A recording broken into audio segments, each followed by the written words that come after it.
The committee will be in order. Good morning and welcome to the Joint Legislative Government Oversight Committee. Welcome to our members, and we have a new returning member, which we will allow her to introduce herself at this point in time. Representative Stover. No, Representative Stover, that would be you. A new returning member. Please introduce yourself and let us know why you're happy to be here. Thank you, Mr. Chair. Good morning. My name is Holly Stover. I am returning to GOC. I've been here before and I'm really grateful to be back. I represent House District 48, which includes the 6 coastal towns of Boothbay Harbor, Southport, Edgecombe, Westport Island, and South Bristol. And why I really love the work of GOC. I've been a long, even before I was in the legislature. I think that the work that the GOC does cuts across all parties, all issues, and across all of state government. And I find that incredibly exciting. That's Welcome back. Thank you very much. Enjoy working with you. Senator Farron. Thank you. Thank you, Mr. Chair. My name is Brad Farron. I live in Norwich Walk and represent Senate District 3. Good morning. I'm Senator Stacey Guerin. I represent Piscataquis County and part of Penobscot County. Good morning. I'm Adam Lee. I represent House District 89, which is downtown in New Auburn. Representative Perkins. I'm Senator Timberlake. I'm sorry. It's all right. I don't mind if you skip me. I'm good.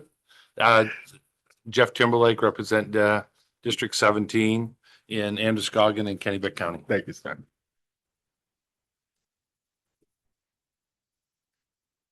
It works. Uh-oh. Button trouble. Check the other one. See if the other one works. That one usually.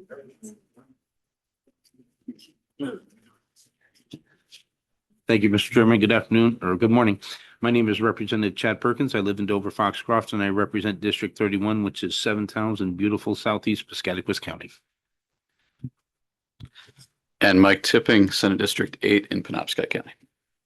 Good morning. I'm Anne Marie Mastracchio. I represent House District 142, which is parts of Sanford and Springvale, and I am honored to serve as the House Chair of this committee. Thank you. I'm Craig Hickman. I represent Senate District 14, 12 municipalities in southern Kennebec County, and I'm honored to serve as Senate Chair. We also have with us today our clerk, Jennifer Griner. Good to see you. And Director Peter Schleck. Next, the committee has the draft summary of our last meeting and the meeting binders. And if there are no comments and without objection, that summary is considered final. Seeing no objection, it is so. Next, we welcome the Commissioner of Department of Health and Human Resources, Commissioner Sarah Gonyer-Holmes, to discuss the costs and schedule estimates for a pending Freedom of Access request the committee has been discussing, and further follow up to the request from Senator Timberlake and Senator Farron. Commissioner, you are welcome to join us here. Thank you for being here at our invitation this morning. It's good to see you. If you wish, you may make an opening statement and then the committee will probably have some questions for you. Thank you for being here today again. The microphone is yours. Thank you. Senator Hickman, Representative Mastracchio, and members of the Government Oversight Committee. My name is Sarah Gonyer-Holmes. I'm the Commissioner of the Maine Department of Health and Human Services. You requested that I appear before you today to answer questions based on recent conversations related to the department's response to Freedom of Access requests. Last month, the department provided a memo regarding a specific FOA to the committee to provide context and additional information. In previous meetings, you have heard from the Office of Child and Family Services and the Public Access Ombudsman regarding how FOA requests are handled and how the department generates its time cost estimates. I understand that you have outstanding questions regarding the department's FOA process that have not been answered by previous conversations and materials. I will do my best to answer those for you today. Thank you. And thank you for being here. So I'll open this up to the committee. Any questions? The chair recognizes Representative Mastracchio. Thank you, Mr. Chair. I guess one of the things that was interesting to me was that maybe people don't understand that not all records are FOAble. So can you just explain that? Because you can request something, but that doesn't mean that it falls under the law. So sometimes the individuals out there think that, oh, I can just get anything that I want. So can you just explain that for the committee and for the public? Sure. So under FOA, which Freedom of Access Act, there are public records, and as defined in statute, are subject to requests that are made by inquiries. However, there are also exceptions to the public, what is considered a public record. And for the Department of Health and Human Services, there's a wide array of exceptions because the information is confidential. The complicating factor that people don't appreciate is where those exceptions are in statute. There is not a comprehensive list. You have to go through your statutory provisions that govern your programs to identify what is not a public record. With regard to OCFS, which I think is what the question is specifically getting at, if an individual has an interaction with the Office of Child and Family Services, our child welfare system, those records are not considered a public record for the purposes of FOA. You can still access those records if you are the individual that has a case with child welfare, but it's a different process. You have to go into the office, you have to request to see them. Usually we have to review the cases because oftentimes those cases include many different individuals who have been interviewed, and we want to protect their confidentiality. And so we will redact those and then make them available for review in our offices. And that is a regular process that we make widely known to individuals who are interested in seeing their cases. You may proceed. So if I had an interaction with the department and I asked to see all the records that pertain to me, I could make that request and it would be arranged that I could come in and sit there and look at all of those. That is correct. Thank you. Thank you, Representative. Are there any other questions from the committee? Chair recognizes Senator Farren. Thank you, Mr. Chair. Thank you, Commissioner. Specifically, one of the ones that we were talking about here was obviously Mr. Michael's request, and we looked at that $50,000 bill that was put forward by the department of what it would take to go through that. And I've gone through and read the response, and I think, break down 15,282 emails, 4 minutes each, and come up with like 122 minutes. Well, I'm not the best at math, but I think if you do that math, 15,000 times 4 minutes is like half of that 122, right? So it just seems like if you can't justify the math from that standpoint and that piece that was there, the perception, right, wrong, or indifferent, is that we don't want these individuals to have access to their records. We're putting up barriers. And again, when I just look at this math case here, the math doesn't even jive with what the request was. And so I just wonder if you have thoughts about that as far as how you could take 15,000 emails at 4 minutes and come up with, 122. I think it was 122 minutes as opposed to the 60,000. So I don't have familiarity with the specific case. I have read the memo, so I know what's there. And I'd like to address a few things. First, with every FOA request, we try to get clarity on what is being asked. It is in the department's best interest to narrow the scope so we spend less time. It's also in the requester's best interest to identify precisely what they want so that we can get it to them as quickly as possible. We follow the law. We have a process for our FOAs that is closely based on the law.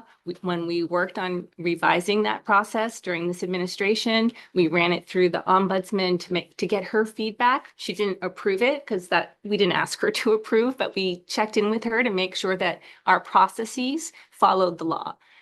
And with regard to time cost estimates, we're looking at first 2 hours are free. Again, I would love to provide everything in 2 hours. Not to have to spend a significant amount of time on fulfilling a FOA process is best for everyone. It's the most efficient thing we could do. But when we have requesters who are asking for a broad array of individuals and search terms, it generates a lot of documents. In addition to how many minutes it takes to review an email, it then also has to go through legal to ensure that it's redacted for confidential and privacy concerns. Our folks in programs know their programs, but oftentimes those emails contain information that's broader than just the program that they work on, and so may not know what is a public record or what isn't. And having legal review is important. That adds to the time that it takes to review and then redact. So I don't have the math in front of me to be able to justify for you. And I appreciate if we didn't do the math right in the memo, it does make it look like we're trying to hide something, but that is not the process that I endorse or that the department wants to fulfill. We are committed to FOA. We are committed to transparency. The easier and quicker we can do it, the better for everybody. Thank you. The chair recognizes Representative Lee. Thank you. I appreciate your observation that it's best for both the department and the requester if you can narrow the scope of the request. And I know you don't know the particulars of the specific case, but I'm reading the memo, and the component that's missing for me is what discussions actually took place with the requester regarding the narrowing of the scope, because that to me is the most important part of the interactive process. And it frankly seems like it's missing. So I'm wondering if there's something about your process, or is it just specific to this individual case that didn't take place? Well, it also, how we interact depends on how the requester prefers to interact. My understanding from my team is that when we provided the time cost estimate to this particular requester, we included language in the email that said, please don't hesitate to reach out if any questions or if you would like to discuss ways to narrow the scope of your request to reduce cost and processing time. You may proceed. So from your perspective, that's sufficient. That's the end of the line. You offer them that ability to discuss, and then there's Most no people additional will, outreach? most people will take us up on it and follow up with a phone call. I don't know what the response here was, other than there was no reduction. And in fact, I believe later we got a request that expanded the actual scope of the request. Is there any instance in which you discuss narrowing before providing an estimate? Because it seems like there's some significant amount of work in just working up Yep. the estimate. Very true. And yes, there is. If we don't have clarity to what the individual wants in particular, like it's a search term of 50 words or something like that, when we know it's going to generate hundreds and thousands of pages, there are conversations that are had with the individual to try to narrow the scope, to try to get at what precisely is it that you want? Is it a public, is it a report? What are you looking for? In this case, I don't know what the interactions happened on a daily basis or what it was, but I do know that when the time cost estimate was provided, that language was included and there was no response with regard to narrowing it. Thank you. I have 4 members in the queue, but we'll first allow a new member to join, who has joined us, to introduce himself. Representative Eder. Thank you very much. Representative John Eder, District 136, Alfred, Lyman, and Waterboro. Good morning. Good to see Morning. you. Chair recognizes Senator Timberlake with a question. Thank you, Mr. Chair, and thank you, Commissioner, for being here. I think one of the things in your comments that has concerned me today was when you said to Senator Farron that you wasn't familiar with this case, because I thought one of the reasons we were here today was to discuss this case. And that was, I would thought you'd been very familiar with this case. So that is concerning to me. And it's concerning to me that this may be how the department operates as a whole. And which is something that seems to be the light that keeps coming to the top of the thing, because as I look at this, it would have made sense to me that, Child Protective Services should have been open to something to find a way that a gentleman who was trying to figure out what was happening to his kids and what was going on could get the information, and it doesn't cost him $50,000 to do it. We quoted Channel 8, $250,000 for their FOIA request, which I thought was outlandish. But $50,000 for a private citizen who's got children that are involved in the Office of Child and Family Services already, and you're telling him it's going to cost him $50,000 to find out what he needed to know. I think it's wrong. And I would hope that you would agree that you think that's wrong. And I would hope that you would think that you should find a way that that should have been able to, that you should have given him the message that he want. You may have had to re-guide him and re-instruct him to get to where he needs to be. But it's very concerning to me that you come in here today and tell me you're not familiar with this case. And so I would ask, do you think the department should have found a way to get him the information he needed to figure out what was happening with his children? Senator Timberlake, I think there's a misunderstanding of what the FOIA request was for. It was not for, and I can't say whether or not this individual has a case with the Office of Child and Family Services, Child Welfare. The request that was submitted was not for personal case information. It was for emails unrelated to, if there was a case, to the case. It was separate from that. If it had been related to a case, the information would have been free for the individual to review in our offices.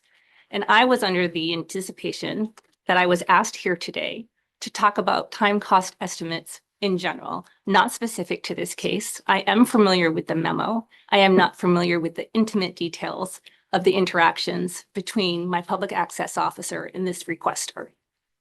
Thank you. Senator Dusan, thank you for joining us. Would you care to introduce yourself? Good morning. I'm Jill Dusan. I represent Senate District 27, which is part of Portland and part of Westbrook. Thank you for being here. The chair recognizes Senator Gagne. Thank you, Mr. Chair. Thank you, Commissioner, for being here today. I served 6 years on the Judiciary Committee, and we were tasked with trying to set the parameters on the fees to prevent people from using it as a tool for harassment, but also wanting people to have the information, and the balance there between the two is sometimes hard to find. But in these two cases, the 250,000 from WMTW and the 50,000 from a private citizen seeking information about his children, I think it just was not the intent of the Judiciary Committee to use these fines to prohibit people from getting the information. And I think we certainly expected the departments to be proactive in helping people to narrow their searches so that information could be held out to them. And, you know, did you expect a private citizen to spend $50,000 or the media to spend $250,000 to it's just unrealistic. So again, I want to correct the record that this request was not about a child welfare case. It was emails unrelated to that. It was broader. They wanted, the requester wanted emails from various OCFS individuals and certain social media. It was not about the actions of a child welfare investigation. That is why it was a FOIA request. If it wouldn't have been about an individual's case, we would have said to the individual that you can review it in our office. Our process is trying to be balanced. We do try to narrow the scope. But if someone is unwilling to do it, we are required by statute to provide a full and comprehensive response. That means every email, everything that comes up with the search term based on the individual who has asked for them. We don't do the searches ourselves. We ask OIT to help us because they have the expertise on how to search and ensure that we are getting every related document. It takes time to review all those documents, and then it takes time to redact them. I am trying to use my team's time in the most effective and efficient manner possible. We don't get funding to do FOA requests. I don't have additional staff to do it. We don't have systems in place, AI or other platforms that make this process easier as a state. We would be happy to work on narrowing requests with any requester. Generally speaking, they don't want to narrow their requests. And so we are compelled by the FOA statute to produce all the documents that they've asked for and to look at them and review them to ensure we are protecting the confidentiality and privacy related information that we are obligated to do. I think the process is fair at the department. We're not trying to put up barriers. As I said in the beginning, in response to Senator Farron's question, if we could do everything within 2 hours, that would be ideal. And we would welcome that. And there would be no cost. But given what we receive per request, that is far more unlikely than likely. Thank you. The chair recognizes Representative Perkins. Thank you, Mr. Chairman. Thank you, Commissioner, for being here. Even if the department does not artificially put up barriers, as you claim, I would think it would be incumbent upon you and your staff to do everything in your power to reduce any natural barriers that may be there because of deficiencies in the law or technical deficiencies in the processes. And one of the things that you said was that, you know, you responded and you had an email, and in that email it said, please, you know, if you want to reduce your scope, feel free to contact us. But when you send an email, for most people, you get an email and that might look like boilerplate language. Did you or anybody in your team follow up with a phone call on that? I don't believe so. I believe all communication with this requester has been via email. Because this is a problem I've had ever since I've worked with DHS as a police officer and even now as a legislature. I mean, sometimes the only reason I can even get through to some of the people in your staff is because over the years I've been able to glean a few cell phone numbers. And I know certain people I can call specifically and say, hey, I've been trying to get a hold of somebody. And every time I call, I get a voicemail that says, hey, the best way to reach me is by email. And to me, that's not acceptable. I mean, we are all public servants. I mean, we are all subject to the whim of the people that we answer to, whether it's a constituent or, you know, the people that we provide a service to. And for, you know, it to be so impersonal that, hey, the only way you're going to talk to us is through email. And the only way we're going to communicate with you is through email. That usually doesn't work. And when you send a boilerplate message back that says, hey, this is the cost, we know it's a lot. Oh, and by the way, here's some boilerplate language, or at least it's going to look like to me or a constituent or anybody else who's not overly familiar with the FOIA process that says, hey, you know, we can bring this down, just we'll reduce the scope. That doesn't tell them a lot. And I think it would be better in both the process and it would achieve the goal of reducing the scope and reducing these costs and reducing some of these barriers if someone could take the time to pick up a phone and call that person and say, hey, we understand that this could be a cost, but we're dedicated to reducing that cost for you. We're dedicated to that transparency, and this is how we can do it, and maybe we can work with you. But I don't see anybody in your department and your staff taking that initiative to do that. So while you claim you're not putting up any artificial barriers, I don't see any great effort to reduce any of those barriers that may be implicit in the system. So I appreciate your feedback, and we can certainly take that into consideration. Thank you. The chair recognizes Senator Tippett. Thank you, Mr. Chair, and thank you for being here today. I wanted to follow up a little bit on the conversation we had with Representative Lee here. And my background, you know, I have some experience as the requester on the side of freedom of access requests. Often they can be frustrating conversations. You know, I've had to wait many months at times, sometimes had things refused, have had long conversations about how you can search a database and things like that. And it seems like under our current system, if something if they want to deny something, a government entity can often do that. I'm not sure that is the case here. It seems like going back to the original request and the response, you know, obviously this was a fraught and emotional conversation about some, you know, issues with the family here. And maybe this isn't the best representation of broader processes, but this is, you know, what we have before us. So I wanted to ask, I mean, there was this initial cost estimate of $2,200, which is not the 50,000, but, you know, kind of might as well be. You know, a regular person is not going to be able to afford that for public records. I think I have a car listed on Facebook Marketplace right now for less than that.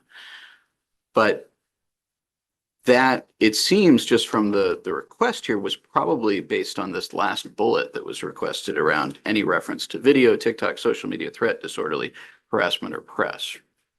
Is that, first of all, is that your understanding, or do you know the breakdown? I think that's part of it. I think it was also 5 OCFS staff that was requested. And so to search those 5 with these terms resulted in a certain number of pages that. Right, but those were originally around conversations regarding Mr. Michaels, right? I think this first section was the original request, and Right. then it got brought. So I guess what I'm asking there is, was there a breakdown provided here of each of these pieces and what they would cost? I mean, it seems like searching for these specific Facebook and TikTok handles in reference to this individual would have been a much lower cost than, you know, every Right. email in the department that mentions threat or disorderly. Yes, I would agree. So was that provided to Mr. Michaels as an alternative, or was it just, hey, talk to us and we might be able to talk I further? don't believe we broke down how many documents fell under each of the requested terms. So I guess my one suggestion for better process going forward is if there is, you know, an obvious thrust to a request. And here he was asking about, what have you been saying about me in emails? And he had other things added on and then added on other things later, but try and respond to that thrust of the request and say, here is, you know, a set of emails that would be reasonable in terms of cost and time that would give you some of the information that you're looking for here. It seems like a better process than just saying, hey, talk to us about what to do next. It's great feedback, and I'm willing to take it back and incorporate it into our process. Thank you. Thank you. Thank you, Senator. The chair recognizes Senator Timberlake. Thank you, Mr. Chair. And again, thank you, Commissioner, for being here, but I want to just set the record straight about something. In my first question, you said that it wasn't about his children or what he was doing. And I believed in our letter that we sent in to the department, the Freedom of Access asked for Mr. Michael request access to the department's records concerning him, his children, and his co-parenting and her children.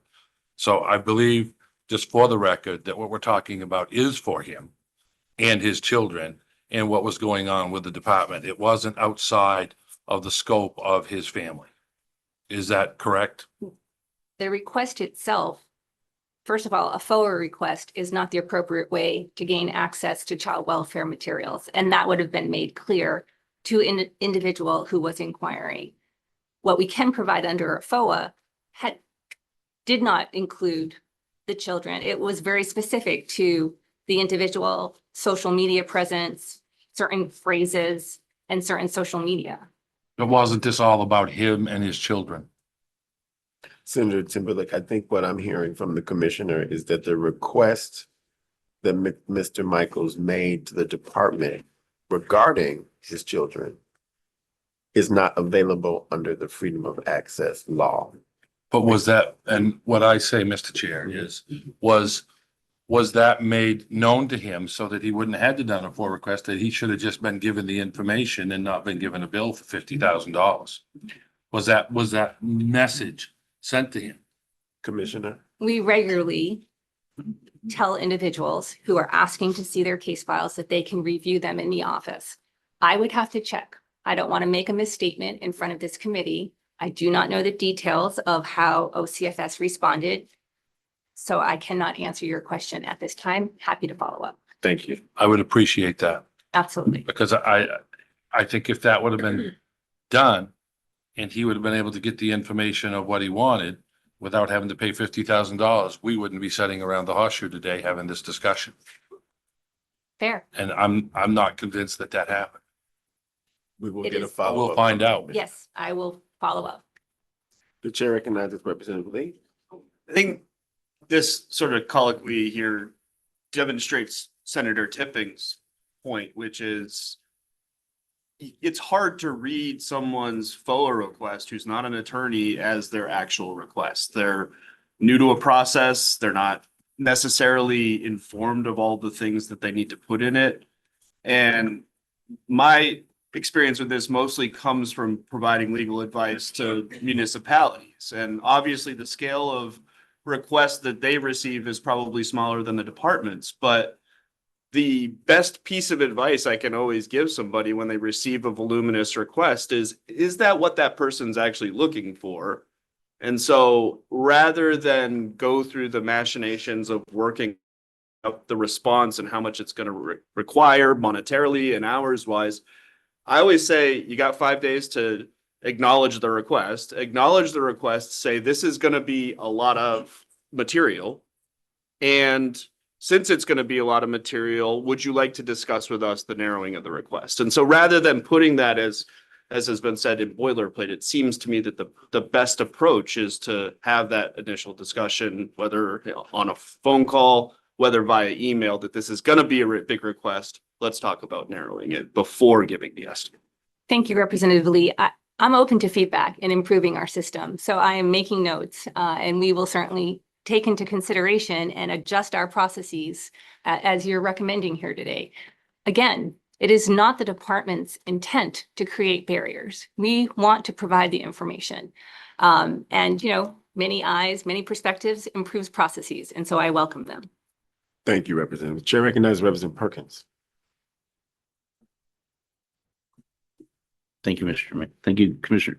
So based on what Senator Timberlake just said, this is kind of a hypothetical question, and I'm only asking so that I can help understand the process. And I'm not saying any of what I'm about to ask happened in this particular case. So take this as all hypothetical. So if John Smith put in a request and said, hey, I want to know all this stuff about my family and you know what your employees or staff might talk about. And let's say that John Smith's child had hypothetically, you had a case for neglect. And one of your employees said, hey, did you see what John Smith said on social media? It's a good thing, you know, it's a good thing we're investigating this case of neglect. Would that statement be part of that child welfare case, or would that actually be outside of would that be protected under the child welfare case, or would that actually be outside of that? Yeah, am I asking that clearly enough? I believe I understand your question. I'm not certain I can answer it without confirming with OCFS what happens. We do operate under a particular section of statute 22 MRS 4008, which is the child welfare statute. And maybe that information would be included in a case file. I'm not sure. So let me follow up and get back to you. Because I think that might speak to some of what maybe some of the concerns that this person in this non-hypothetical case may have been worried about. And that's why I asked. So I'm just curious. So an answer at some point would be wonderful. Thank you, Of Commissioner. course. Thank you. Chair recognizes Senator Toussaint. I appreciate the documents that we've seen to prepare for this conversation and the questions, listening to the questions from my colleagues. And I think I hear the assembled group moving towards a set of proposed ways to address going forward. And I think I hear you saying, I hear the concerns, and I'll go back and think about how to, if there's some tweaks and adjustments to the system. Just one caution I hope you would consider as you go back to look at some of these recommendations is that if you do move to negotiating a response to a FOIA request by phone, I hope you'll have your staff automatically do a written summary of that phone call capturing the content of the phone call, because it itself will then become an area of dispute as the matter goes forward. Absolutely. Thank you. Having responded to a FOIA request as director of a state bureau, not having given all that the client wanted, based on my expression of the confidentiality rules in the federal program governing the rehab services program. But I did give what I thought we could. We were sued nonetheless. I personally was sued nonetheless. And in the end, we did not give the documents, which I thought that we should not give because they had personal information from other agency clients in them. Even redacted would have been a problem. So what I hear is everybody gathered is trying to focus on how this shouldn't happen. I think that my colleague, Senator Garin, used the word fee. And I think that whilst it wasn't quite accurate to the process, it's very accurate to the response that we're having to it, and that this kind of response to a FOIA request should not feel like a fee, a penalty for asking. And so I think you absolutely used the right word. And I think you hear that. So I look forward to what the responses are from the department. Thank you, Senator. If I may, You may. I do hear that, and I do appreciate we often, when we do negotiate, because it happens, requesters have different modes that they prefer. So if someone's calling, we have conversations with them. We do follow up with a written saying, based on our conversation, this is what I heard you're asking us to do. We're going to narrow it in this way. But we can confirm that that is standard practice from here on out. And, maybe even if the requester is coming in via email, and sometimes we don't have a phone number, but when we do, we can try to have those conversations and then document them accordingly. I would just say, and I think it's important, and you probably all know this, but the FOIA statute allows for 2 hours of unpaid time to respond to a FOIA. Then it also specifically and expressly says you can charge $25 an hour for your time. And I think it's 10 cents per page if you are sending hard copy or if you're producing documents.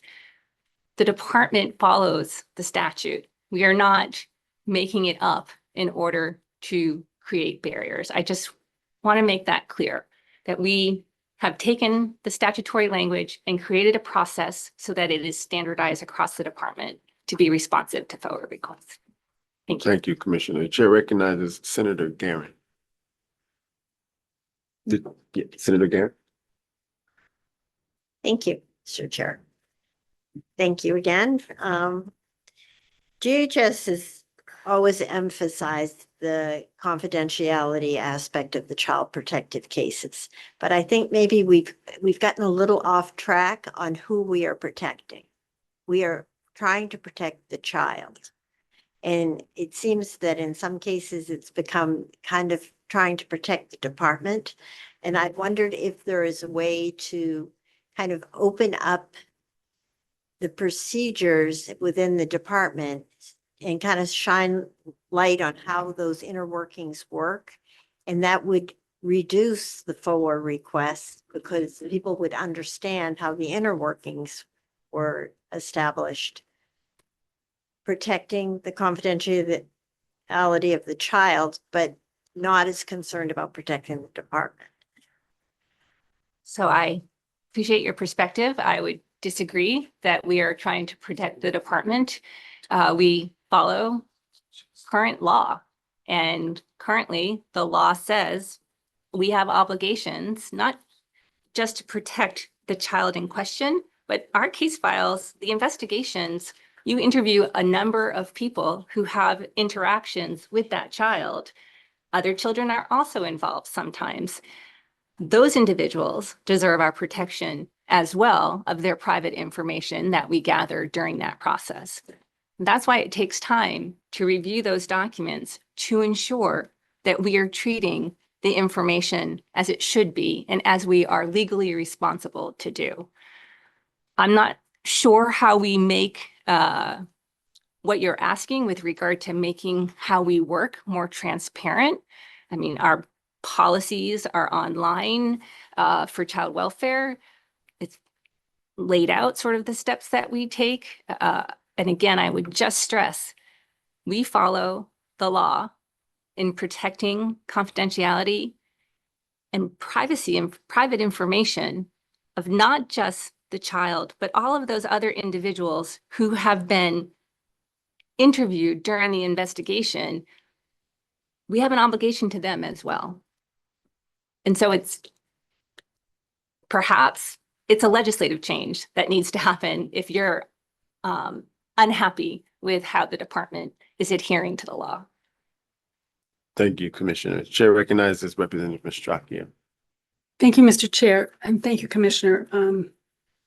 Do you, since we were supposed to be here to talk about the cost of Yes. providing, I was just curious if you have any data about the average cost for a FOA request and the time, and how many you get in a, like that. I know we've seen some of that data, but I guess I'm really curious in an average year, do you get a lot of FOA requests? How many are you able to satisfy with the person sitting down and looking at their records, and what's the average time and cost of providing those? So that I don't information? have information with regard to the child welfare system and people coming into the office to review their records, because that's outside of the FOA system. That's a separate process. But we report to the public access ombudsman annual data each year, and we had 463 requests, 463 FOAs in 2024. It took us 977 hours to respond to those requests. Thank you. Just to follow up on that line of questioning from my co-chair, is there a way for you to determine in a follow-up how many people might be asking through a FOA request for something that can really only be seen if they were to come in and inspect the documents because they are in a child welfare case file? Does that question make sense? Yes, you're asking how many requesters Mhm. submit a FOA asking to see their child welfare file.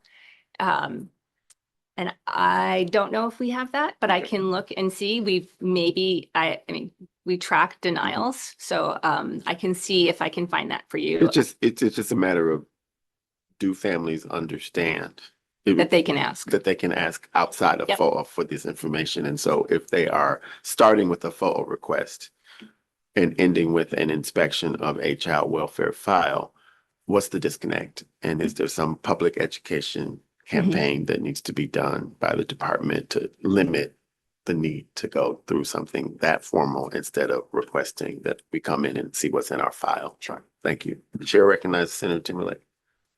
Thank you, Mr. Chair. You're talking around the same thing that I had as my question was to the Commissioner.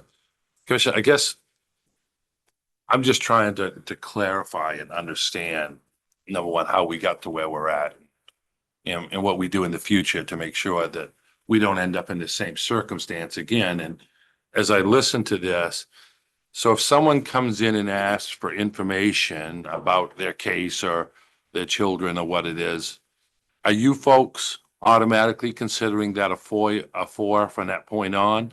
Or at what point do you turn it into a FOIA request versus just you're going to supply us with information? I'd like to know how that's broken down, because I guess maybe the general public and maybe myself, even as a 15-year veteran in this building, doesn't sometimes understand how the wheels of government always work.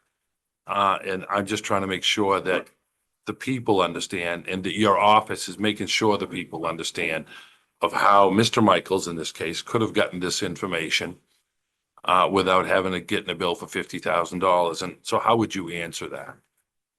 If a request was made to a child welfare worker to see their file, that individual. Or for information about the case of what they were doing or how the department came up with a ruling or what was happening, if they came into the office.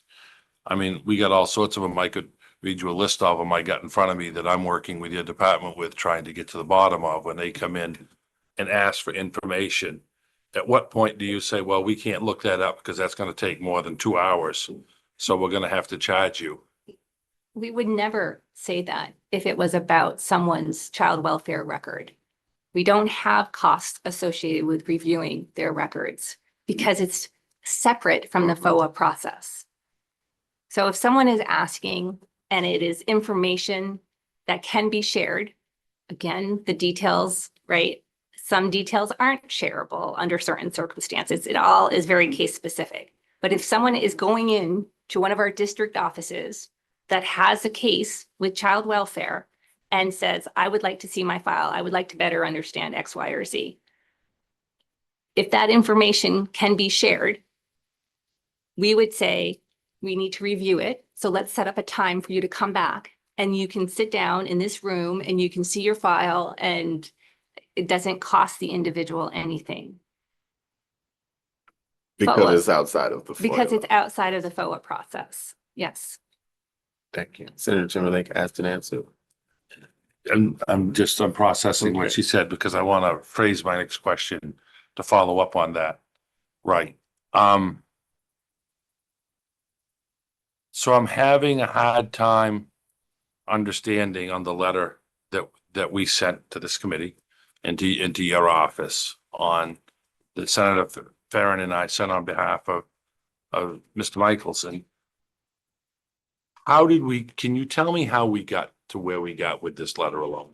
And what is your feeling of what would you do different if you had this same letter today? If you was going to address this case today and you had a chance to do it all over again, how would you handle it different? I can't answer that question for you at this time. Happy to follow up. I am not familiar with the letter. I saw it originally, but I don't have the details of the letter that you sent that started this conversation.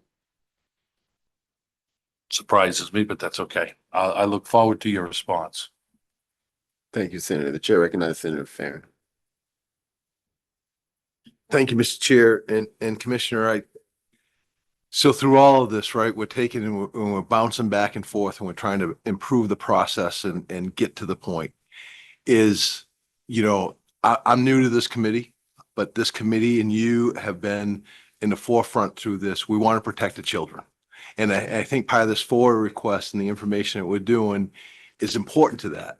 And, there's other matters that we want to discuss as time allows, and we go through the murders in Chelsea and the 31 deaths that still of children that have happened.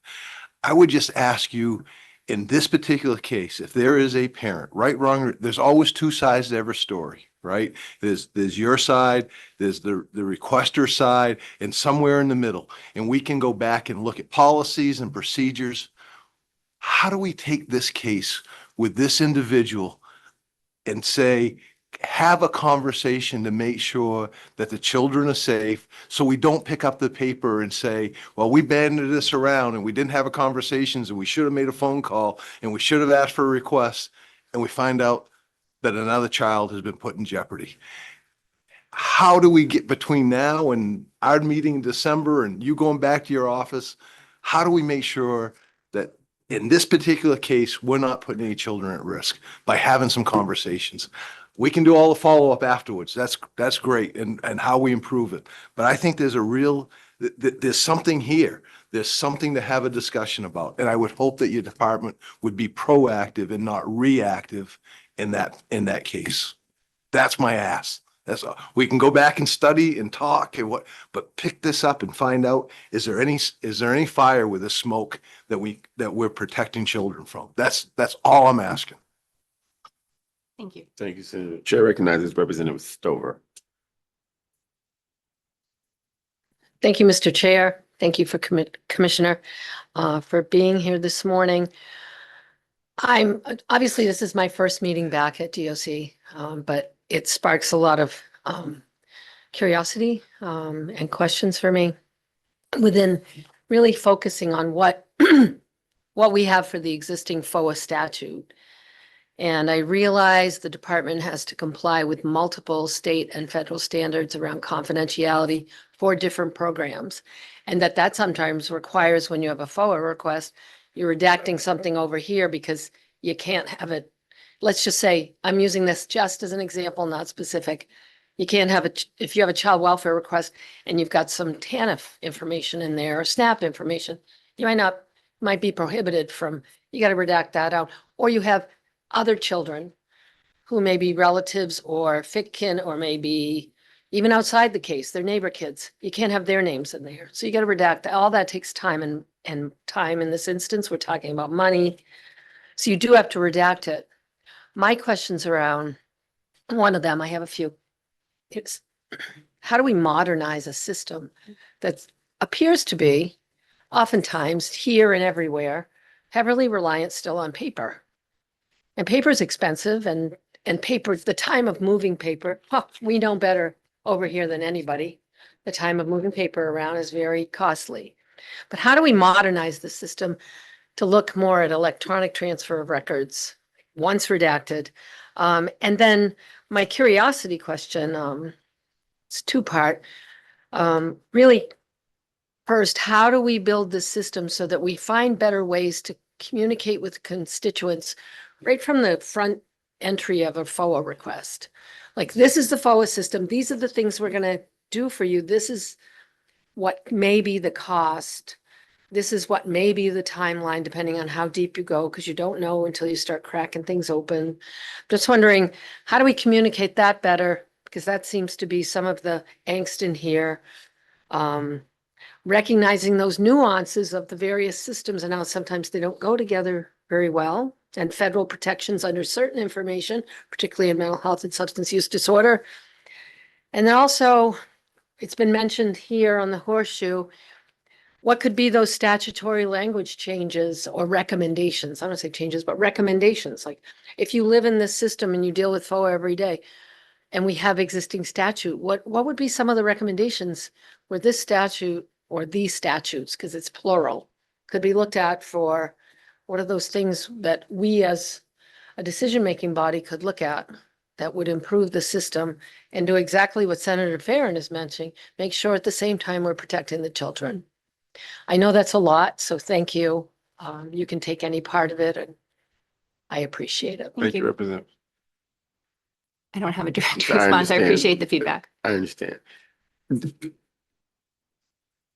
Does the department, and since you're here, I can only ask this of your department, and this may also be something that Representative Mastracchio is leaning into a bit.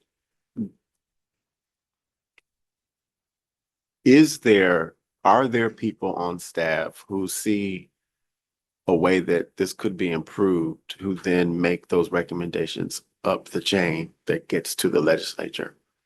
Do you know if that happens or not?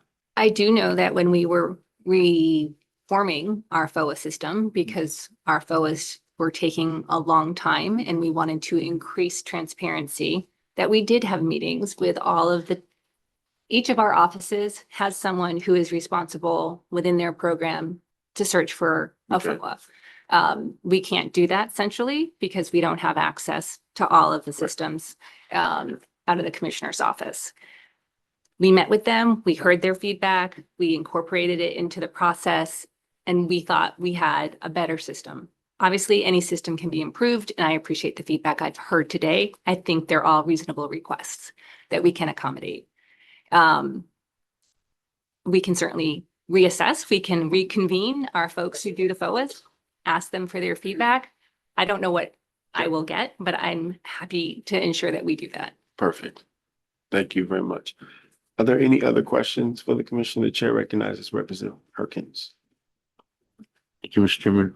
Thank you, Commissioner. Something you just said sparked my interest again. So we have this new Katahdin system, correct? Yes. And we have all these different district sites. But you from your office can't access records from those different sites? Can they talk to each other? Of course. I shouldn't have access to individuals' child welfare records unless it's needed. I shouldn't be able to go in and poke around just out of curiosity. But you said unless it's needed. So there are times when, is there anybody in your office that might need access to those records? We would ask Director Johnson to share them with us. Mhm. We keep those files. We value their privacy and the confidentiality of them. So it's just a matter of connectivity. All of our district offices, Katahdin talks to all the district offices. I just don't have access to it from my computer in my office. Okay, I guess I misunderstood the other statement then. So all right, that makes sense to me then. Okay, thank you. Thank you, Representative. Chair recognizes Representative Lee.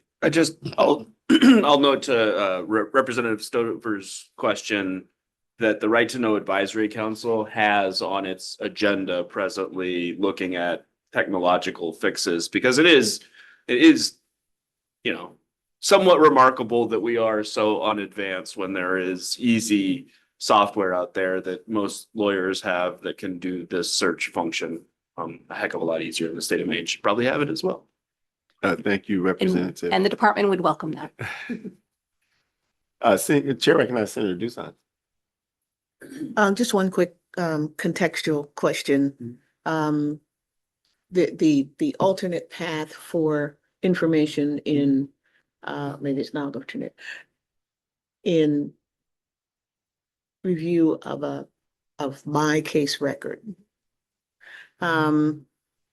My impression, I may be misremembering, is that there are a couple of routine points in the process where a person who is a consumer of services from the agency would receive I think it's in response to a decision or adverse action.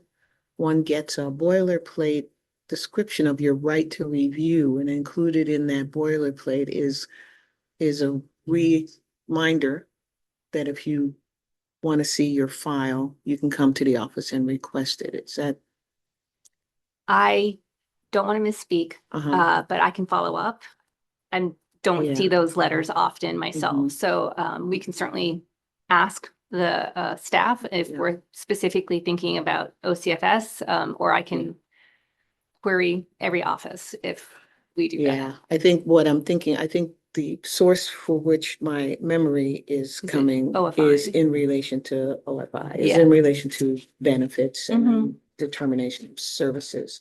So I'm curious to know if there is a similarly reminder to the parent or folks involved in a OCFS case, Let me that check. if you think you have an adverse reaction, you can see the file. So I'm just looking for whether that is carried over. I understand that even if there is such a thing available, it might be perceived as boilerplate. Mhm. But if there is such a thing available, then there's the opportunity to consider if there are other ways of communicating that information to the folks involved in these cases. Let me connect with Director Johnson and reply to you on that question. I do know that with regard to OFI, it's their information that they have access to ensure. And whereas OCFS, obviously there are different confidentiality rules, and also there are investigations that are happening that isn't necessarily the individual's information. So I'm not sure if they're the same. Thank you, Senator. In our member binders, in tab 2, after the green sheet is a response to the letter that this committee sent to the Right to Know Advisory Committee after the blue sheet dated October 16th. And so for the purposes of people who are listening, I'm just going to quickly read the short letter into the record. Dear Senator Hickman and Representative Mastracchio, this is dated October 22nd, 2025. The Right to Know Advisory Committee is in receipt of your letter dated October 16, 2025, describing 4 requests resulting in high cost estimates by agencies and inquiring as to whether the RTKAC had considered exploring the role artificial intelligence might play in helping agencies respond more efficiently to 4 requests. This inquiry is timely and aligns with the Right to Know Advisory Committee's current priorities. The Right to Know Advisory Committee is aware that there have been instances in which agencies have provided cost estimates for individual FOIA requests that are quite substantial. Additionally, we are aware of instances in which agencies or local governments have received a high volume of FOIA requests that create a significant workload for staff responsible for responding to those requests. In response to these challenges, the Right to Know Advisory Committee has reestablished a subcommittee focusing on burdensome FOIA requests chaired by Mr. Kevin Martin.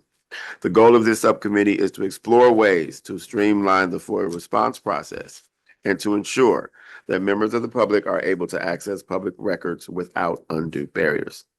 The Right to Know Advisory Committee has also established a new subcommittee focused on the application of technology in general and artificial intelligence in particular to FOIA responses. This committee is chaired by Ms. Amy Beveridge. As this is a newly emerging issue, the subcommittee is focused this interim on exploring the landscape of available technologies. The subcommittee is working to arrange a presentation to the entirety of the Right to Know Advisory Committee by Tyler Technologies, the entity holding the contract with the state of Maine to administer Information Resource of Maine, known as InfoMe. Tyler Technologies and its parent company provide similar services to other state governments and have offered to show the Right to Know Advisory Committee examples of ways that their AI technologies have been implemented within government agencies in other states to respond to similar needs. The committee would be pleased to have members of the GOC present for this presentation. We look forward to working together on these issues and will reach out to GOC staff to ensure continued dialogue. Thank you, Senator Ann Carney, Chair, Right to Know Advisory Committee. So we are certainly hearing from the appropriate body that we have that there need to be improvements in FOIA generally. We'd appreciate you being here at our request, and I know that you've got some follow-up answers for us, which we can certainly receive by letter or memo whenever you have the answers to those questions. And as always, there could be follow-up after that, but I do appreciate you trying to explain to us, at least from your perspective at the head of the department, just how complicated this has been. And thank you for being receptive to some of the examples that we have given about ways to improve going forward what's happening in the department. Absolutely. It's my pleasure. We all serve the same people, and that is the people of Maine. So to the degree that I can improve our processes to improve our services, I'm open to those, and I appreciate the feedback here today. Thank you. The chair recognizes Senator Farren. It might be a little beating the drum, but I'd like to just ask, with that takeaway, right? It is, and I look at my colleagues across this horseshoe, right? Termed out, I've said how many times, I'm so glad for terminalness because moving along from this, but we forget sometimes down here, and it's not just your department, but most of the constituent services that I hear from, right, are folks that are just looking for access and feedback, even if the answer isn't what they want sometimes.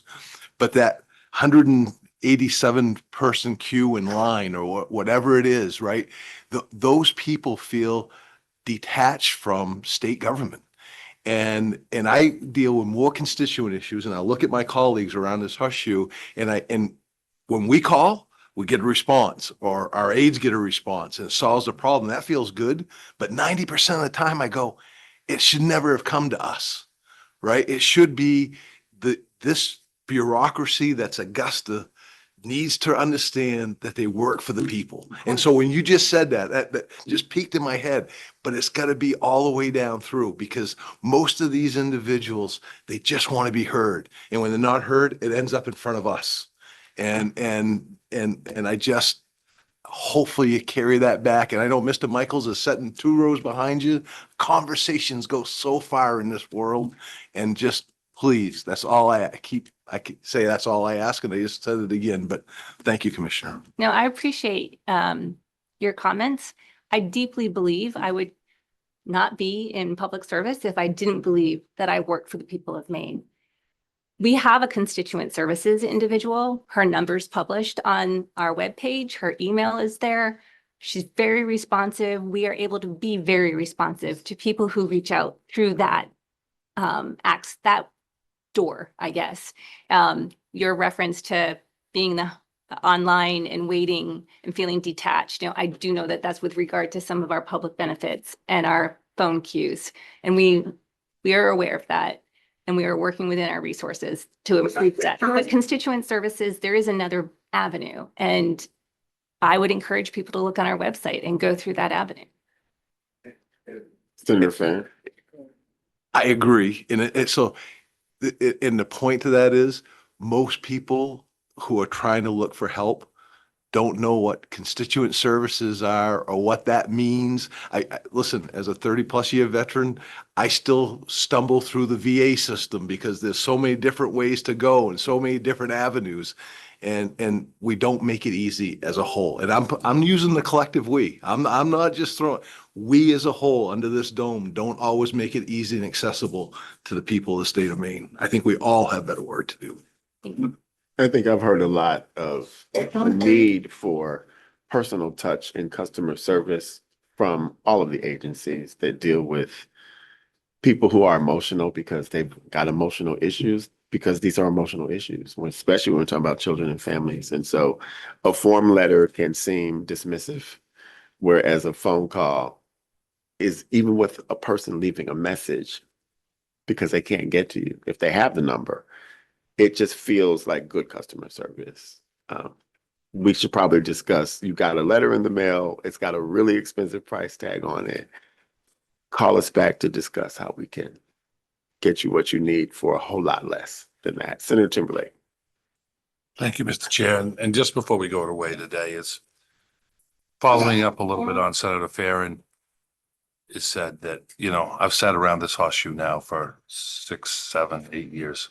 I don't know what it is anymore. But every year we talk about we're going to make the changes and we're going to do these things. And it gets put off to the next legislature, and it seems so we start over. I'm concerned that we're headed into the same circumstance this time around as we've done here for the last few years on Office of Child and Family Services. I've been an advocate for the children because we are one of the worst states in the country for our Office of Child and Family Services and Protection. And I know they're working on making it better. I'm not accusing them of not doing that. That's not my accusation. My accusation is for those of us sitting around the hush that have the availability to make the changes in the laws to the people for the state of Maine.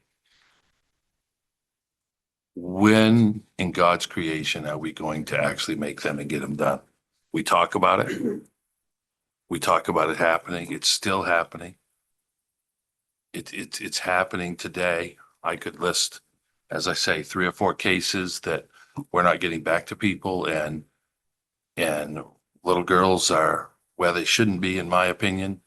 But yet we can't talk to anybody when you call over to the Office of Child and Family Services or about any department in the state of Maine, Department of Transportation, anywhere. They're all, as Senator Hickman said, the chair said, customer service is important. If you walked in to the hardware store when I had the hardware store business, if my employees treated my customers the same way I think that the state employees sometimes treat their customers, none of them would still be in business today. So I just want those of us sitting around this horseshoe to actually do something and make a change, because we're going to walk out of here in 4 more months. And the fact of the matter is, we're going to be saying it's the next legislature's problem with no changes made still. And we're going to elect a new governor, and we're either going to have the same commissioner or a new commissioner in all these places. And we're going to try to make our changes there. But I don't think that's what we should be doing. I think that we should be making a change in the department today so that not another child is injured, hurt, or killed. And I'm concerned that that's not happening today. And I think it's time that this group make a decision. So I would say, Mr. Chair, I ask that when are we going to meet again with the commissioner to get answers to all of the things that we asked today? And I could go on for a whole bunch of more things that we could talk about, the Chelsea case and some other cases that are out there that I'd like to have answers. So, but that's not today's business. I understand.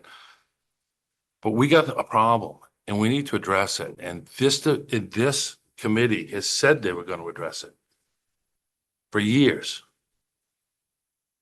And, when Nate was chair, this was going to be a top priority. And yet here we are in almost the same exact place as I was 4 years ago. And my good friend, and Senator Diamond is passed and moved on. And by God, if he didn't leave anything with me in my life, was to don't give up the fight, Jeff. And I'm not going to give it up. And I'm going to continue to fight because I think it's right. And I hope us sitting around this horseshoe do something in the next 3 months. That's kind of a parting thing. I'm not criticizing you or your department at the moment, but we're failing. We're failing the children of the state of Maine today. And by golly, we need to fix it. Thank you, Senator. Thank you again, Commissioner. We will be in touch as you are in touch. And if there is a future meeting, we will invite you back if it's necessary. Thank you very much for being here today. We're going to move on in our agenda. Next, we understand that Senator Bickford and Representative Arata could not join us this morning, but in the interest of getting their request in front of the committee, OPEGA Director Peter Schleck will read the letter into the record, and the chair will inquire as to the will of the committee. The chair understands that Representative Arata could be here at our December meeting if further discussion of the matter is desired by this committee. Thank you, Director, for pinch hitting, as it were, and please proceed when you are ready and situated. Good morning, and thank you, Senator Hickman, Representative Mastracchio, distinguished members. I speak with the explicit blessing of Senator Bickford. I think Representative Arata, as a former member of this committee, had not had a chance to get back to me, but essentially in the interest of, as the senator said, to sort of get this in front of the committee, I'm going to take the liberty of reading the senator and the representative's letter.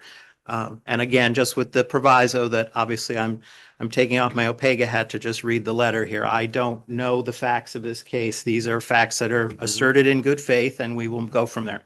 So this was a letter to Senator Hickman, Representative Mastracchio, Government Oversight Committee. We respectfully request an investigation by the Office of Program Evaluation and Government Accountability into the issuance of driver's licenses by the Maine Bureau of Motor Vehicles to ineligible individuals. Specifically, we ask that OPEGA review BMV records to determine whether non-citizens who may be in the United States unlawfully or who are in Maine on a temporary basis have been improperly issued credentials to operate motor vehicles. I'll stop right there just to mention, as the members are probably well aware, this is in tab 3, the actual letter. So I've neglected to say that at the outset. This request is prompted, according to Senator Bickford and Representative Arata, by 2 recent tragic incidents involving the deaths of pedestrians, Elizabeth Camacho in Lewiston and Stacy Strattard in New Gloucester, both of whom were struck by vehicles operated by individuals who may be ineligible to drive in Maine, yet possessed such credentials to do so. According to police, a vehicle driven by Lionel Francisco of Angola on August 15th was traveling on Park Street, jumped the curb, and veered into Kennedy Park before stopping. Elizabeth Camacho, who was walking on Park Street, was directly in the vehicle's path and was subsequently killed. Francisco was taken into Immigration and Customs Enforcement custody shortly thereafter. According to the Portland Press Herald, Francisco was operating the vehicle under the authority of a Maine learner's permit. However, Francisco was present on a B-2 tourist visa, which required him to leave the country by July 30th, 2025. Similarly, Stacy Strattard of Gray was crossing Lewiston Road in New Gloucester on August 16th when she was struck by a vehicle driven by Mukende Mbia of Angola. She also died from injuries sustained in the crash. The Sheriff's Office investigation remains open.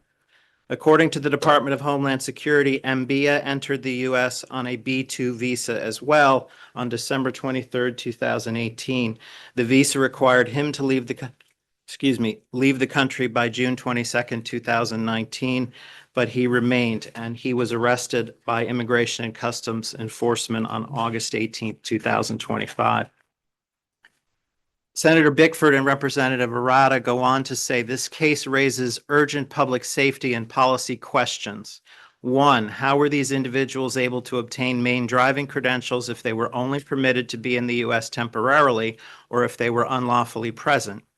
Two, does the BMV verify legal presence and permanent residency for non-U.S. citizens applying for licenses as required by Maine law? Three, what safeguards exist to prevent individuals on temporary visas from falsely claiming permanent Maine residency? Four, what processes are in place to ensure that only eligible individuals are granted driving privileges? Senator Bickford and Representative Arata continue. A thorough investigation by OPEGA will provide clarity and the potential extent of this issue. If the review determines that licensing procedures are being followed appropriately, this will reassure the public and lawmakers alike.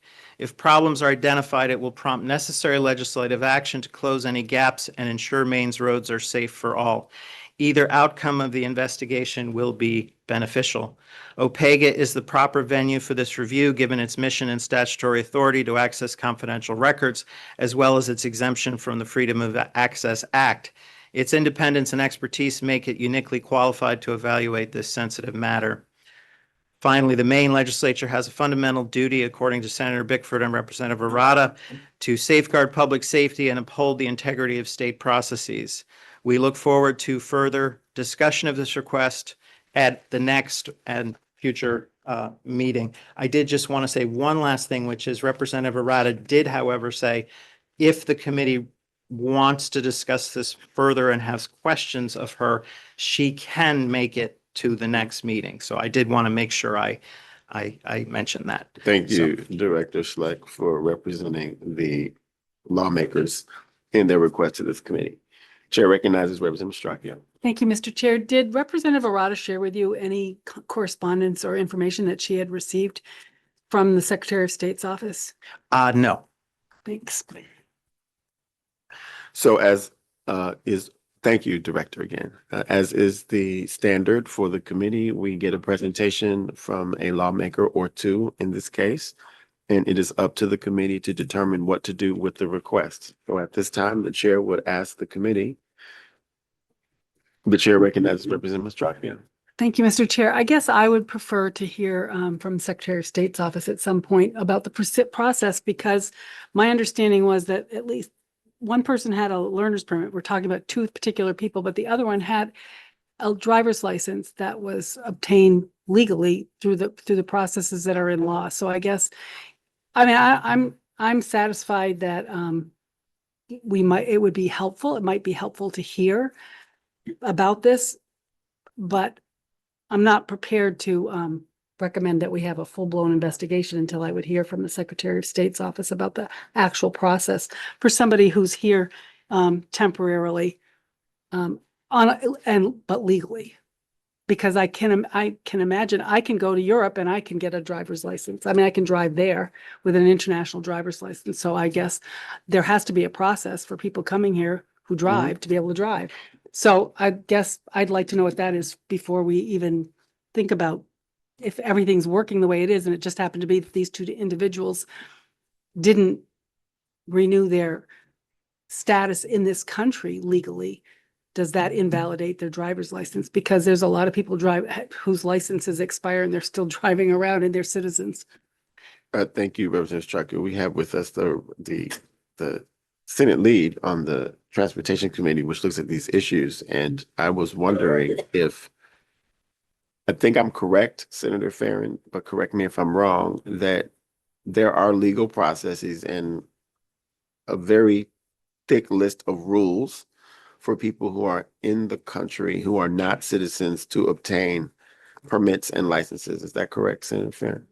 That is correct. And with the chair's indulgence, what I would add for a comment on this is when I read this letter, the one on the second paragraph, operated by individuals who may be ineligible, right? So so I would go along with the House Chair's recommendation. I'd like to know more. And my thought would be that before we take this up as a full blown, to have somebody from the Secretary of State's office address this and us and tell us that process. Thank you. The chair recognizes Representative Perkins. Thank you, Mr. Chairman. I too would like to hear the Secretary of State speak on this because, while there are indeed ways for people that are here lawfully to get driver's licenses, I would remind the committee that a learner's permit expires 18 months after issue if a license isn't issued. And the person that was mentioned in the second paragraph, as of 2018, was no longer here in the country legally, and I would like the Secretary of State to explain to us why someone who was no longer in the United States legally after 2018 was able to obtain a learner's permit, which, where they're not here legally, they don't meet the requirements to get a learner's permit in the state of Maine. So I would like to hear that from the Secretary of State. So yeah, I would like to hear from Secretary of State as well. Thank you. Is there any objection to the chairs writing a letter to the Office of the Secretary of State on behalf of the committee, forwarding this letter to the department, to have the Secretary of State or her designee come before this committee at some future meeting to discuss the issue in front of us before taking any other action? Seeing no objection, it will be so. We will draft that letter and it will appear in the invitation, and we will have that on a future agenda item at a future meeting. Chair recognizes Senator Tipping. I believe that's the appropriate action. Thank you, Mr. Chair. I just also wanted to say, I think there may be, perhaps intended or not, some unfortunate maybe connotations of this request, or the idea that maybe people who are immigrants are a particular threat on the roads or something like that. And I just want to say that that is absolutely not true. In fact, the evidence that we have shows that people that are immigrants that get driver's licenses, whether they're undocumented or not, have lower incidences of crashes, generally safer drivers for a bunch of reasons. And also it means that when you have a license, you can get insurance, and you are actually, if you get into a crash and someone's injured, there is, coverage for that, and they can get paid and get their hospital bills covered. And it's, I think, an important thing to think about, that number one, we want people to have the ability to drive and work and have that coverage. Number two, we don't ever want to demonize or, talk about immigrants in a way that they're committing more violence when, in this case especially, they're committing less. Thank you, Senator. Chair recognizes Senator Farren. I'd like to ask a clarification or a question for the good senator on that. You say the evidence shows and suggests, or no, you said it shows all of those things that you stated. Would you mind, just for my education periods, those sources, that, because that's a pretty broad statement to say it's more safer than, the average Maine citizen and everything down through. So I'm just curious as to where those facts come from, just for my own education, if you get a chance. And I also think that Senator Tipping, you can certainly respond.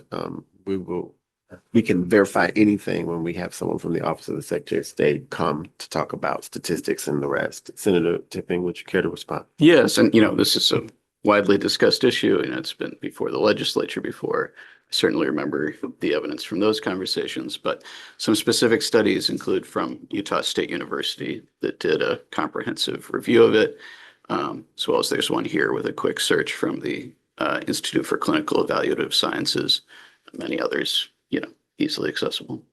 Thank you. Thank you. We will move on in our agenda.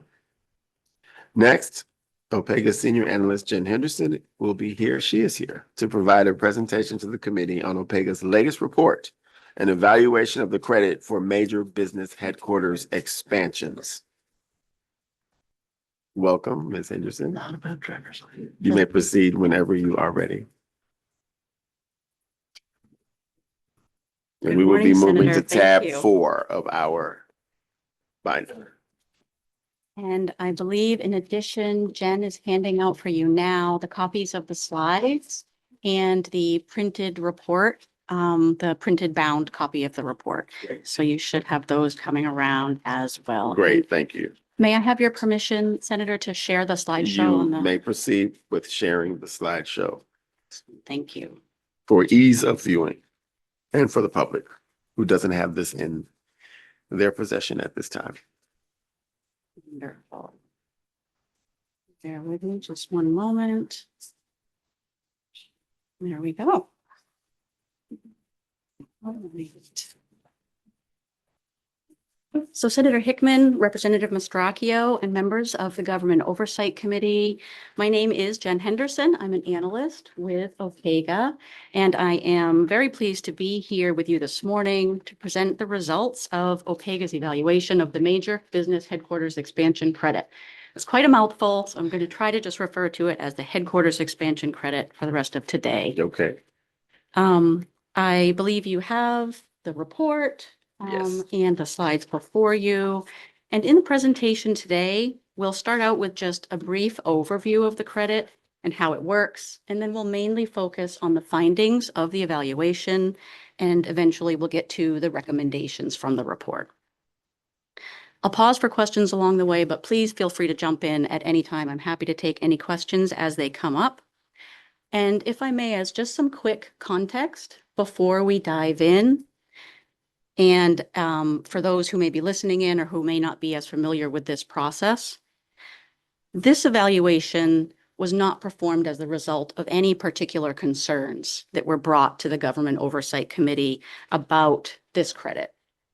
Instead, it's part of the statutory tax expenditure review process through which OPEGA evaluates most of the major tax incentives that the state offers.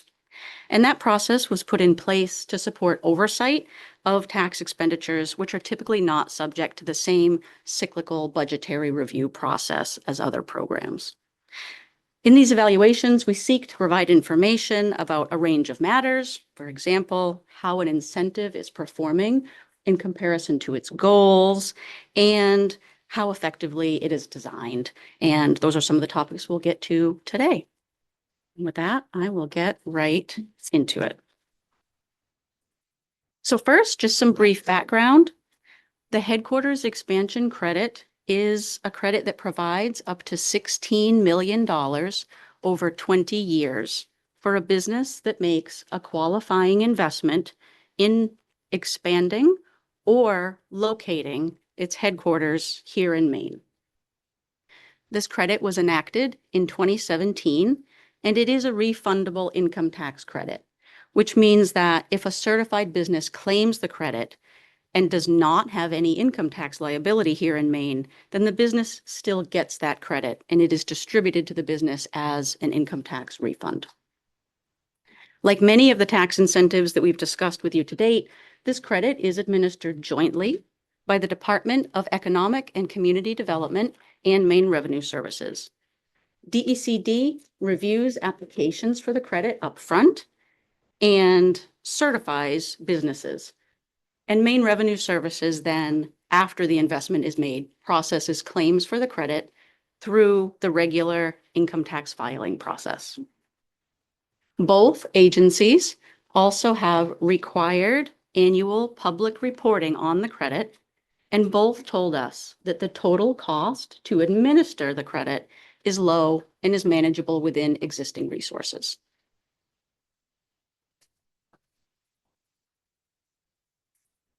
To participate in this credit, there are a number of requirements that a business must meet. For one, initially to be approved, a business must already have its headquarters in Maine or will have its headquarters in Maine after making this investment.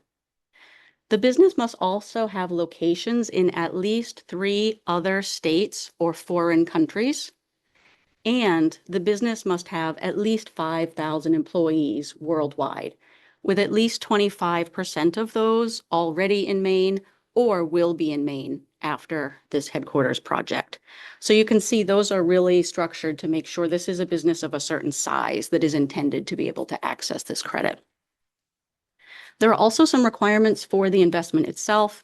It has to be an investment of at least $35 million to design, permit, construct, modify, equip, or expand a headquarters here in Maine. And there are also some employment growth requirements, which we'll come back to talk about in just a couple of slides. So you can see these requirements create a fairly narrow pool of businesses that could potentially qualify for the credit. And we noted that there may not be many businesses currently headquartered in Maine that are large enough to meet these requirements. But presumably there are lots of businesses that are currently headquartered elsewhere that could move their headquarters here to Maine and participate in this credit. However, public reporting shows that there is only one business that has accessed the credit to date, even though the credit's cap did allow for additional participation beyond just that one. And the only participant to date is IDEX. And since that business is the only user of the credit, much of the analysis that follows will focus on IDEX specifically. And we've provided some context in your reports. Starting on page, let's see, 3, for anyone who's interested in just some background about IDEX's operations generally. So since no other businesses other than IDEX applied for this credit, that left about $24 million in refundable income tax credit that was unused.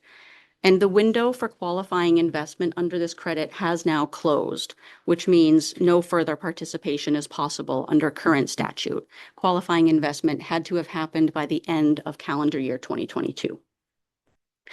And the fact that there weren't more users of this credit we thought was noteworthy and interesting, and it was something that we asked stakeholders about, particularly since the credit is sizable. It's a credit for 40% of the investment, and it's refundable, so a business should be able to access it regardless of their tax liability. And stakeholders also weren't really sure why there hadn't been more use, so we did a little bit of research just to gather some additional information. And we started by looking at what other states were offering a headquarters-only credit like this. And we found that it's not that common. There are many states that offer broader incentives, of which headquarters are one of the types of projects that are allowed. But we found only 4 states that currently have an incentive that is designed for headquarters only. And of those 4, we found 2 had evaluations like this, which had found that they had low uptake for their incentives as well. We also found 2 additional states separate from those 4 that had previously had a headquarters only incentive, but then ended up either broadening it to allow for more variety of types of projects or repealed it altogether. So what we took away from this is that low uptake for these very narrowly targeted types of headquarters incentives may not be uncommon. And with that in mind, we also look to see what other factors are businesses considering and what really may matter most when businesses are deciding where to locate their headquarters. And what we found is that while incentives do matter, there are a handful of other factors that matter equally or may matter even more. And these include things like access to a skilled workforce, the location effects on their corporate brand or culture, the availability of business services that specifically a headquarters needs, and same industry clusters. Transportation infrastructure is a big one that we keep hearing about. Proximity to cutting edge research and higher education, and also amenities that appeal to the type of current and potential employees that the headquarters expects to attract. And while sizable financial incentives can potentially offset any weaknesses a location might have in one or more of these areas, what we heard is that financial incentives alone are unlikely to make a location viable if it can't acceptably meet a business's needs in these other areas. So it may be that headquarters incentives are just not enough to attract a headquarters unless they already have a reason to be inclined to that location. Are there any questions about any of that so far before we move on? Oh, we're all set. So next, let's talk about the investment and claims connected with this credit to date. IDEX has reported spending $40 million of qualified investment, which was the maximum amount of qualified investment allowed under the credit. The company also reported spending an additional $32.5 million for a total of $72.5 million to update and expand its headquarters here in Westbrook, Maine. And based on the total qualified investment amount, which is just that 40 million, DECD approved a credit for IDEX of 16 million available over 20 years, so 800,000 per year. As I said, this is a refundable credit, and public reporting shows that most of the credit IDEX has claimed to date has been refunded to the company. According to Maine Revenue Services reporting, the first claim for the credit was in tax year 2021. And for that year and the following year, the credit did not offset any tax liability and hence was fully refunded. Most recently, for tax year 2023, reporting shows that the credit did offset some tax liability, but that the majority, around 660,000, was refunded. Because this credit is set up to be provided over 20 years, we would expect that IDEX will continue to claim $800,000 per year as long as it can continue to meet the credit's ongoing employment requirements through 2040. And are there any questions about the credit structure, investment, or claims to date before we move on? Chair recognizes Representative Lee. Can you explain the employment requirements? How do those work? I will. We have a slide about that in just a moment. Great. But Don't skip. okay, all right, great. Real quickly next, if you don't mind, I'd like to talk just a bit about the likelihood that this credit influenced IDEX's headquarters expansion here in Maine.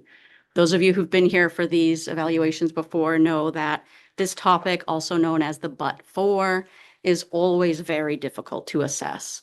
And this is in part because business decisions, as we just spoke about, are impacted by so many other factors. And in addition, businesses are often not very willing to discuss publicly how they weigh these factors along with their financial considerations because they prefer not to share that kind of information with their competitors. So consequently, the relative importance of a credit like this one among all of those other factors is often really hard to see from outside the company. For this evaluation, we used a framework by the Center for Regional and Economic Competitiveness, together with Smart Incentives, to assess the likelihood that the headquarters expansion credit itself influenced IDEX's investment decision based on publicly available information. And our assessment is that while the evidence is mixed, the headquarters expansion credit could have influenced the company's investment decision. And we have a lot more detail about that assessment in your reports, beginning on page, sorry, the wrong page number here. Is it 8? I think so. Okay, thank you, Senator. In addition, we note that IDEX has said that from the initial passage of the credit, that the credit was necessary to support its headquarters expansion here in Maine. And during this evaluation, IDEX also told us that there are increased costs to doing business here in Maine and that it needed all of the incentives available, including this credit, to overcome those increased costs. And that brings us to the next point, which is that we know that the headquarters expansion credit is just one piece of the full package of state and local incentives supporting IDEX and the headquarters expansion. But what does the whole package include is the question then. And what is the total value of all of those benefits combined? As many of you already know, this kind of information can be difficult to obtain and is not often publicly available. Information about the use of this credit, the headquarters expansion credit, does have public reporting. It is publicly available, but that's not always the case for the other incentives that a business may be accessing. The complete package of incentives that IDEX was using at the time of its headquarters expansion wasn't public information when we started this evaluation, so we requested this information from the company. And IDEX told Opega that it benefited from a Westbrook Tax Increment Financing District, also known as a TIF district, in addition to the Pine Tree Development Zones program. But it didn't provide the amount of benefits received from either of those programs. We looked to public reporting and saw that IDEX also benefited from the Employment Tax Increment Financing Program, which is also known as ETIF, is an employment growth-based incentive. But again, public reporting for that credit, for that incentive doesn't show the amount of benefits that individual companies get. It's just a list of the companies that participated. However, DECD was able to provide Opega with data that the department had released in response to a 2025 FOA request. And this data shows that for calendar year 2024, IDEX's ETIF request was approximately 2.27 million for that year, 2024. And the company received at least $285,000 in other benefits from the Pine Tree program during the same year. And these details are also in the report on page 10. In addition to these programs, Opega's research indicates that IDEX has also likely benefited from a Scarborough Tax Increment Financing District and from the Business Equipment Tax Exemption Program, known as BETI, and the Business Equipment Tax Reimbursement Program, known as BETR around here, both of which act to reduce or eliminate property taxes on business equipment. We expect that the company may also have benefited from other incentives like Maine's R&D tax credit, for which there is no ongoing public reporting about business participants. So for incentives like that one, the only reporting currently available is the Maine Revenue Services Red Book information, which is about the aggregate cost of the credit and the total number of users. There's no public information about individual participants. So to sum up, while we can see that IDEX has accessed a package of incentives, the total amount of benefits received is not a matter of public record for many of those incentives. And as a result, it's difficult to see the total amount of state and local benefits that have come together to support the headquarters expansion project. And this is something we'll come back to when we get to the recommendations.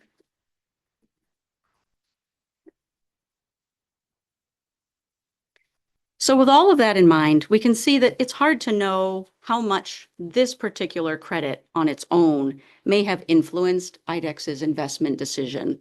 And therefore, it's hard to know when we look at the economic impacts of that headquarters project, how much of it really might be due to the credit or attributable to the credit. Logic suggests, the credit's impact was probably not none and probably didn't cause the whole thing to happen. So it's probably somewhere in between.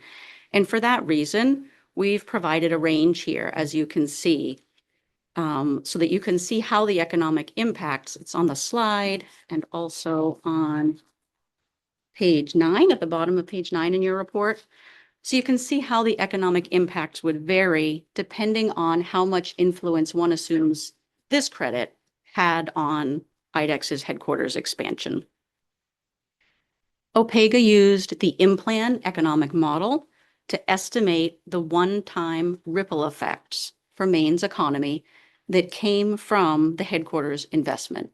And for this, we included not just the qualifying investment, but the whole amount that was invested in that headquarters project, so the 72.5 million. And IDEX reported to us that roughly 95% of that investment went to Maine-based contractors and vendors. And this modeling estimates the value of that money flowing through the local economy. In terms of jobs, we estimated that the investment temporarily supported up to 761 jobs in the state's economy. And these jobs aren't just to be really clear, employees of IDEX. These are jobs with the subcontractors and the contractors performing the work on the headquarters expansion.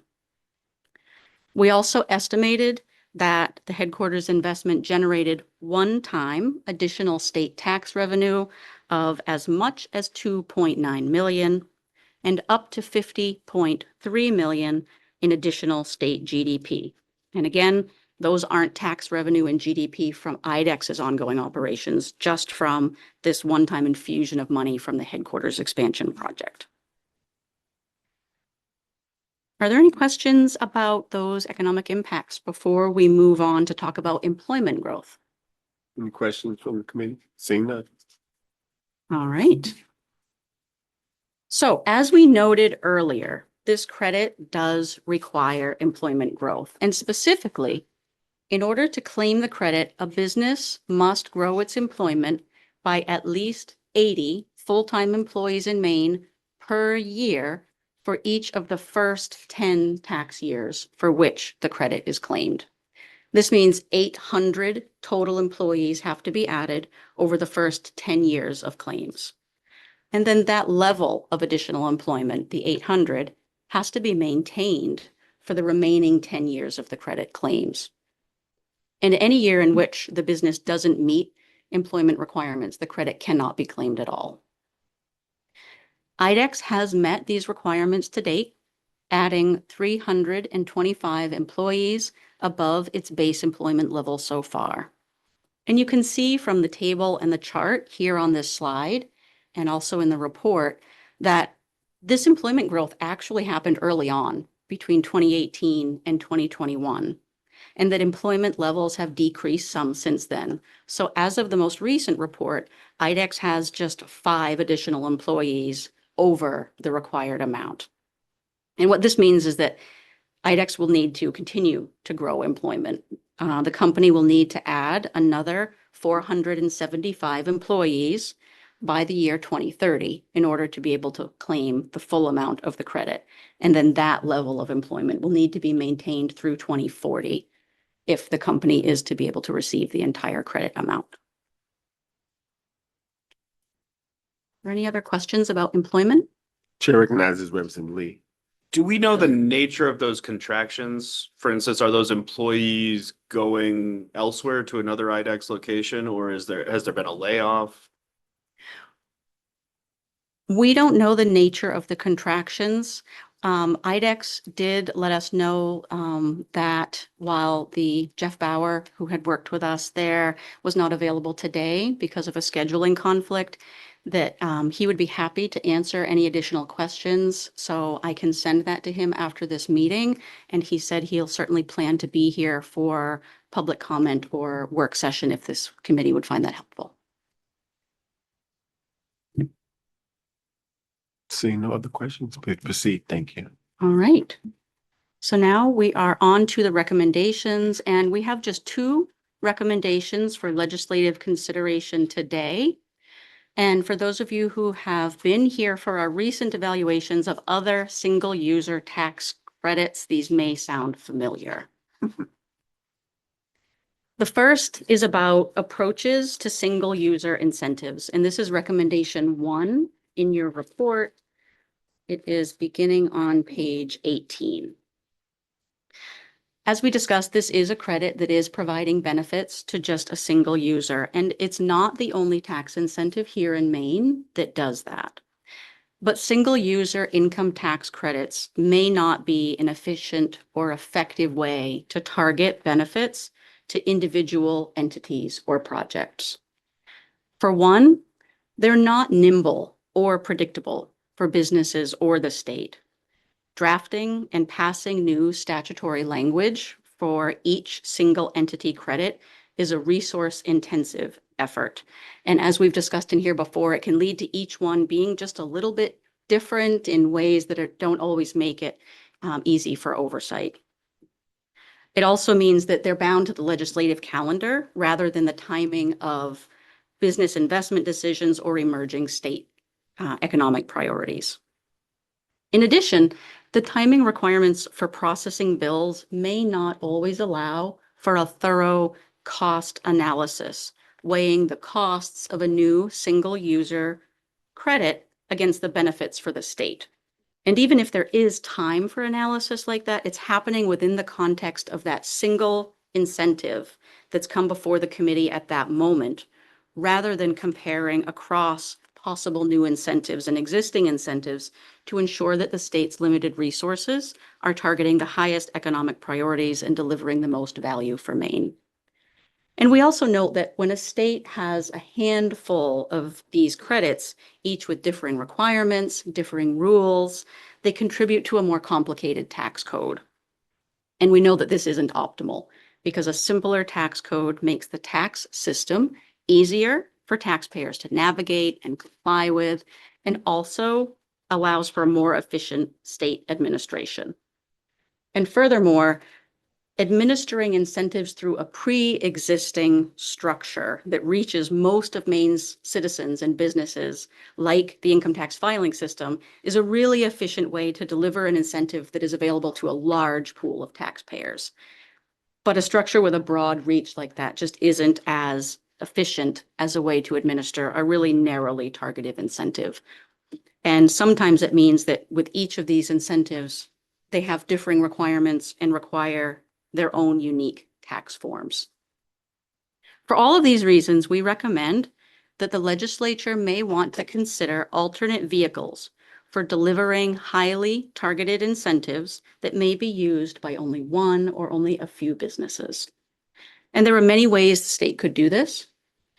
For instance, rather than having numerous individually targeted credits, other states sometimes use discretionary incentives to direct state funds to specific entities or projects as the need arises. And these discretionary incentives can be structured to be nimble while incorporating legislative oversight, standard reporting requirements, and upfront cost-benefit analysis. And we've pulled together some information about examples of discretionary programs in other states and how they have structured those programs. Begin in Appendix C, beginning on page 24 of your report. And that's not meant to be exhaustive, just some examples of different ways that other states have approached this for your consideration. And we'd also like to note that in the comment letter at the end of the report from the Department of Administrative and Financial Services, the department has specifically commented on this recommendation. So that is there for you as well. And that is in the after the appendices at the very end of the report.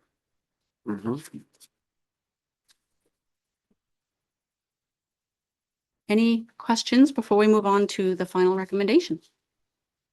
Seeing none. Right. So recommendation 2 is about data to increase transparency. And as we've discussed previously, and many of you have seen for yourselves over the course of multiple tax evaluations, there are real challenges in bringing together data across incentives to see the full package supporting any particular business. And we just talked about the difficulties in this, specific to IDEX in this case. And just to be clear, this isn't an issue that's unique to IDEX or unique to this credit.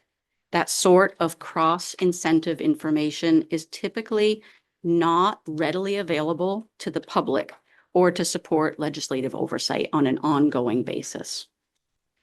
And without being able to see which incentives are being used in combination, it's difficult for policymakers to assess whether the state is effectively offering a comprehensive suite of incentives or whether there may be some combined incentive use that might raise concern for policymakers. Our recommendation is that some additional system or reporting should be considered to increase transparency in this area. And there are, again, many ways that this could be done. And so we have offered in the report some examples of tools and processes in use by other states.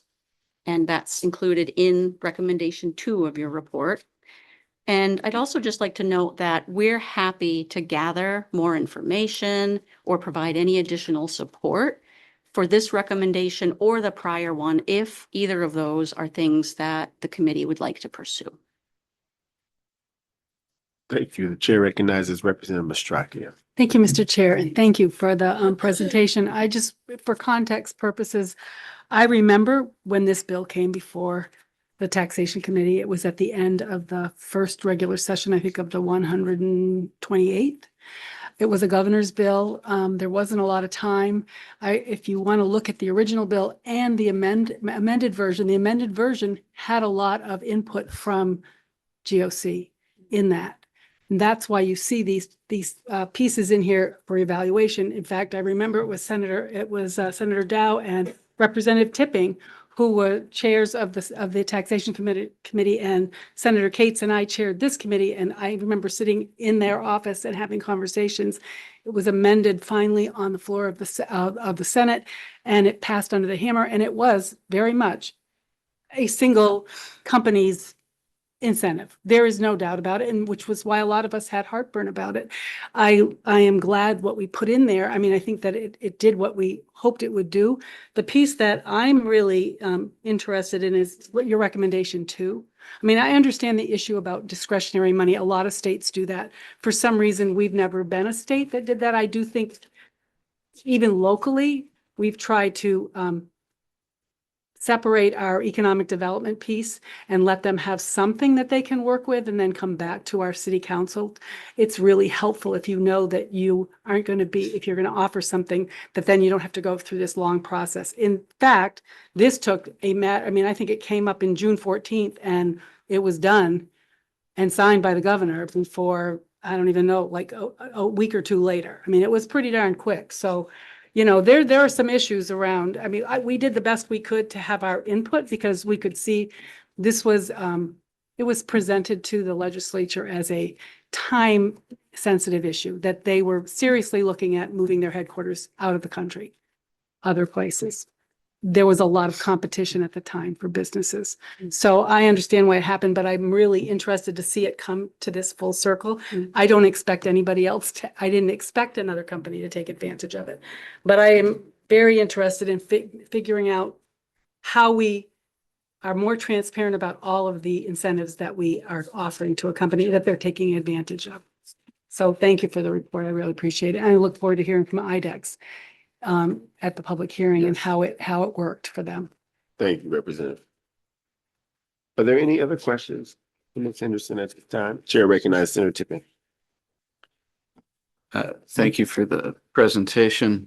And, you know, I share I think it was heartburn that was expressed about single business incentives and understand the rush nature sometimes of these things. I really appreciate the recommendation here around further transparency for multi incentive use. And I understand this committee, you know, can't propose legislation coming out of these reports, but the taxation committee can. We can actually. Oh, we can. Mhm. Okay. We have the Well, authority to maybe do this that. is a different thing, but I would be interested if either this committee or taxation would like to, from this report, create a bill that requires that kind of transparency going forward. Senator Tipping, when we have the work session on this report, that is when we can have that discussion.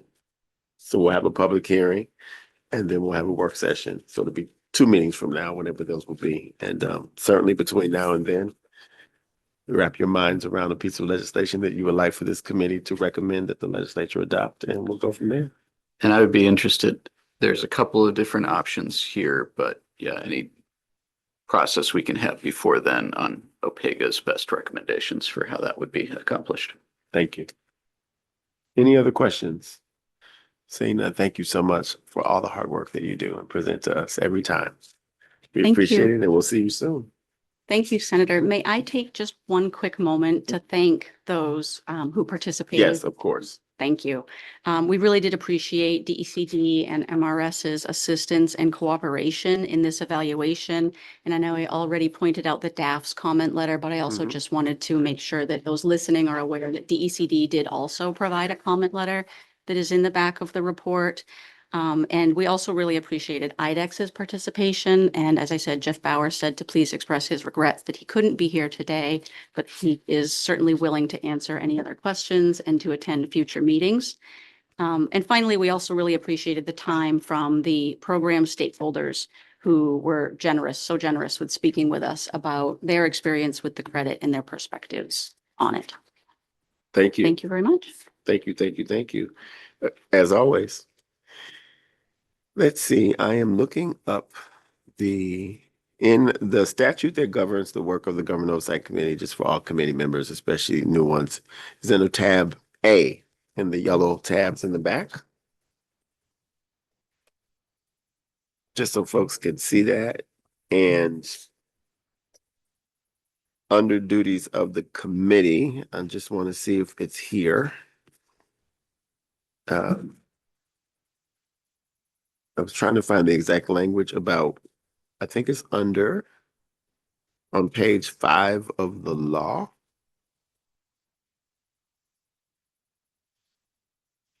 Under page 5 of the law, it is in section 997, subsection 2, submission of final report to committee.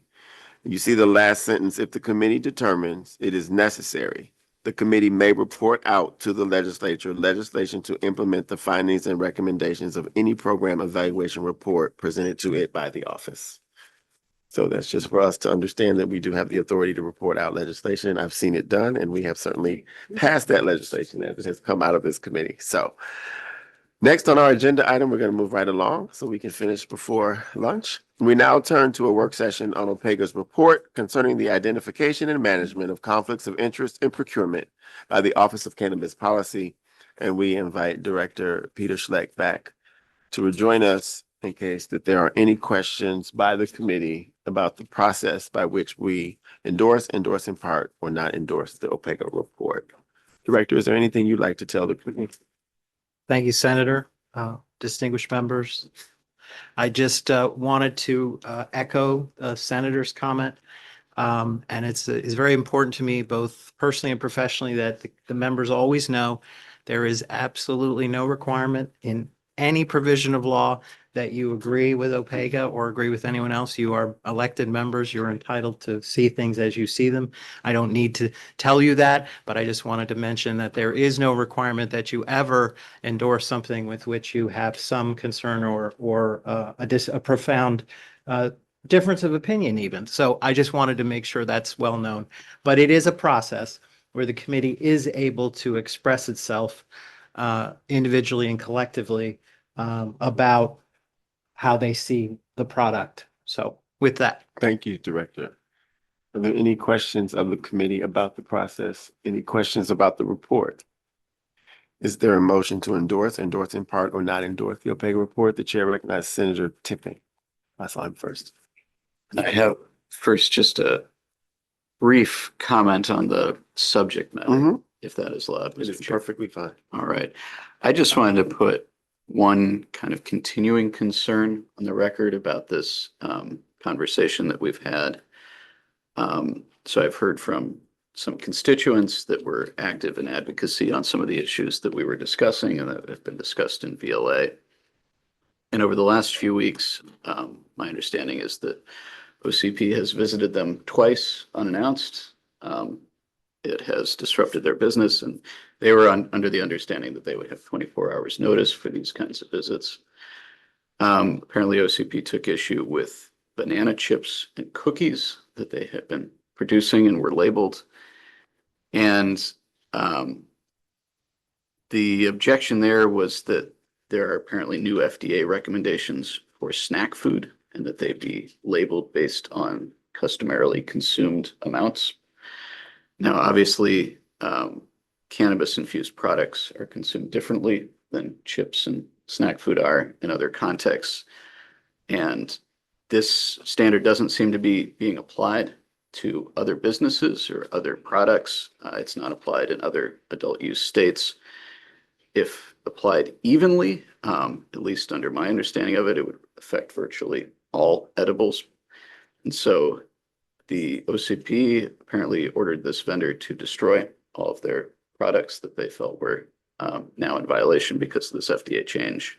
Apparently are not doing the same for other businesses that have similar products that are similarly labeled.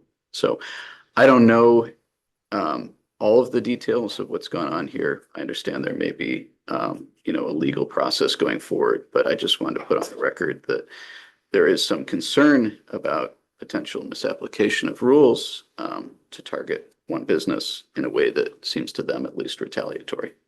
Thank you, Senator Tipping. The Committee of Oversight will certainly look into that when we get into our work in the next session. So I appreciate you bringing that up.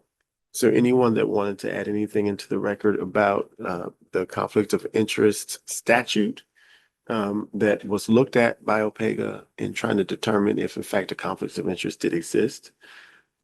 I would say that whatever our motion is, I think that we might want to consider including in it a letter to the State and Local Government Committee. I believe that is the Committee of Jurisdiction, to really look again at the definition of conflict of interest and appearance of conflict of interest and how far back that potentially can go. One of the things that I think not hindered the evaluation from OPEGA, but certainly I asked about during the presentation was the director simply had to take everyone at their word because there was no reason to look at any financial records precisely because they would have been outside of the scope of how far back a conflict of interest can go. And we did hear at the public hearing that there are people in the industry that say, okay, by law and by definition, there is no conflict of interest and we accept that. But are we looking far back enough generally? Not just with this situation, but with any situation? Is a year or was it 2 years or 3, Director? How far back is conflicts of interest? Thank you, Senator. I believe the provision that is under discussion would be that the individual who is a state actor Mhm. has a type of a prior business relationship within 1 year. 1 year, yeah. Yeah. And that may be too short a window of time. So we're not going to necessarily make a recommendation of legislation on this committee. We could. But I also think it might be better for us to simply ask the State and Local Government Committee to review the conflict of interest statute to find out if they're actually doing what they intend to do.